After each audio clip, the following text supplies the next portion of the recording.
اليوم غادي نحكي لكم قصة حقيقية. هاد القصة غادي نحكي لكم بلسان السيد اللي وقعت ليه.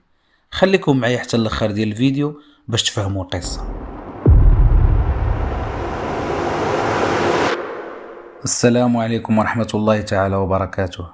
اللهم صل وسلم وبارك على سيدنا محمد وعلى آله وصحبه وسلم تسليما. كما قلت لكم القصة ديال اليوم قصة حقيقية وقعت في الشرق، وبالضبط بمدينة قرسيف، وواحد الدوار بعيد على المدينة ب50 كيلومتر تقريبا. يلا ديروا لي كيت وزيدوا في الصوت وعيشوا معايا الحكاية. أنا سميتي مروان، عندي 41 سنة. من صغري وأنا كنعشق شي حاجة سميتها الصوغان، وهاد الشي جا ملي كنت كنشوف الوالد كيسوق الطاكسي، وملي توفى الوالد الله يرحمه وردت هاد الحرفة عليه. وبالنسبة لي أحسن حاجة كنعشقها هي ملي كنكون صايق. الخدمة ديال تاشيفوريت ما عندهاش وقت محدد، كل نهار ووقتاش كنتحرك على حساب البلايص. الا تجمعوا كنديماري ونزيد، ما تجمعوش كنساين حتى يتجمعوا عاد نشد الطريق، كنحط البلايص ونرجع في حالي للدار. واحد النهار كيما العاده مولف كنهز الناس وكندوز على 4 ديال الدواور، كنحطهم ونجي راجع. هذاك النهار مازال نعقل، كانت القمره مضويه تقريبا مع ديك الوحده ديال الليل، وانا راجع بوحدي وطالق الموسيقى وشاعل كارو. وهي تبان لي واحد البنت لابسه ابيض واقفه في جنب الطريق، هازه واحد الرزمه وكتشير ليا باش نوقف. الصراحه تعجبت كيفاش بنت زوينه وبوحدها في هاد الخلا وفي بلاصه مقطوعه. في الاول دخلني الشك، قلت واقيلا هادو ما يكونوا غير شي شفاره دايرين ليا هاد البلان باش يجريسيوني، خصوصا حيت عارفين يلا راجع ومخلص من عند الناس. ما بغيتش نوقف، زدت تقريبا واحد 500 متر. تحرك فيا الضمير الانساني وقلت مع راسي وإلا كانت بصح شي وحده بغات غير لي يوصلها شي بلاصه ولا عندها شي مشكل ونتخلي عليها فهاد الليل هذا. ثم قررت انني نرجع والليلي ليها. رجعت لقيت البنت مازال واقفه في بلاصتها. مع وقفت طلعت، قالت لي السلام عليكم. قلت لها وعليكم السلام ورحمه الله تعالى وبركاته. قلت لها ياك لاباس اختي، شنو اللي موقفك هنا في هاد الخلا وفي هاد الوقت؟ بقات كتشوف فيا، قالت لي بغيتك غير تزيدني واحد شويه، واحد 5 كيلومتر وحطني. قلت لها مرحبا. ملي طلعت ما هضرت ما تكلمت، غير كتشوف في الطريق وساكته. بالفعل مشيت واحد 5 كيلومتر تقريبا وهي تقول لي وقف. صافي وقف هنا. وقفت، حلت الباب وهبطت. لا سلام لا كلام، مع هبطت مشات مع واحد الطريق. شفت في المراية ديال الجنب ما بقاش كتبان، غبر ليها الاثار، تقول سرطتها على الارض. صافي تحركت مشيت في حالي.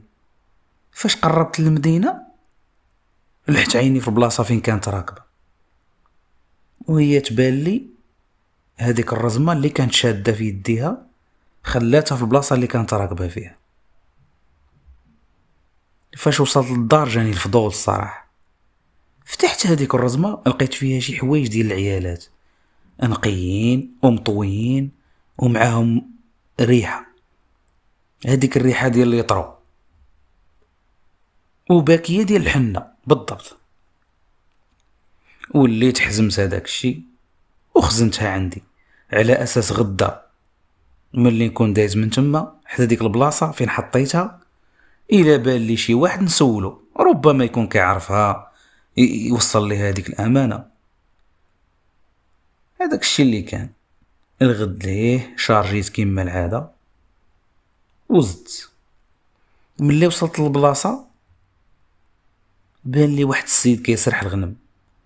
عيطت له، قلت له راه واحد السيده ركبات معايا البارح ونزلت هنا، قول لي الله يجازيك بخير، واش كاين شي سكان في هذه البلاصه ولا دوار؟ قال لي راه كاين غير واحد الدوار صغير بعيد بشي 2 كيلومتر تقريبا. جاتني غريبه، كيفاش بنت نزلت هنا غادي تضرب هاد الطريق كامله وفي نصاصات الليل؟ واش ما خافش توقع ليها شي حاجه؟ حطيت الناس وفاش جيت راجع دخلت مع هذيك الطريق اللي مشات معها البنت. بقيت غادي حتى بانوا لي واحد 5 ديال الديور تقريبا مجموعين في بلاصه وحده. وصلت لتما، هبطت ودقيت في واحد الباب ديال واحد الدار، ويخرج لي واحد السيد. قلت له الله يجازيك بخير، ركبات معايا واحد السيده البارح بالليل وحطيتها في الدخله ديال هاد الطريق، وغالبا غادي تكون كتسكن هنا، راه نسات عندي هاد الامانه ديالها. وقلت له نوصفها لك، وإلا كنتي كتعرفها كعطيها هادشي ديالها. ومن بعد ما وصفتها ليه قال لي هاد الاوصاف اللي عطيتيني كيشبهوا البنت خويا، ولكن مستحيل تكون هي. ونعت لي واحد الدار وقال لي سير دق تما، غادي تخرج لك واحد البنت صغيره وشوف واش هي. وبالفعل مشيت دقيت في ديك الدار، وهو يخرج لي واحد السيد، وعاودت له بالتفصيل شنو وقع. قال لي زيد بعدا شرب معانا واحد الكاس ديال اتاي، وديك الساعه سير في حالك. واش انت ضارب هاد الطريق كامله باش دير هاد الخير ونخليوك حنا تمشي بلا ما نضايفوك؟ قلت له لا لا لا الله يجازيك بخير، غير خليني راني مزروب. المهم هذاك السيد شد فيا قال لي والو تجلس تشرب معنا الكاس ديال اتاي.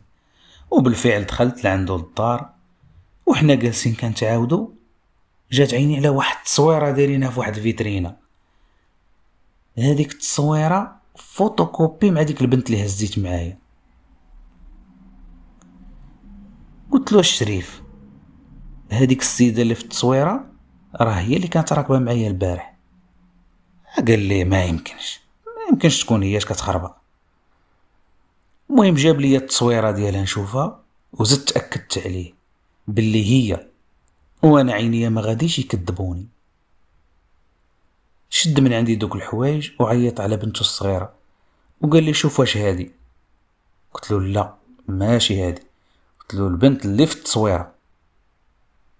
عيط على مرته، اعطاها الحوايج، من اللي شافتهم بدات كتبكي وقالت لي ولدي هاد الحوايج ديال بنتي بصح، ولكن راه هادي عام ونص باش ماتت تقريبا، ومن نهار ماتت ما عرفنا هاد الحوايج فين مشاو، وما سولنا فيهم وما بقيناش عاقلين عليهم كاع اصلا، حتى جبتيهم نتايا دابا.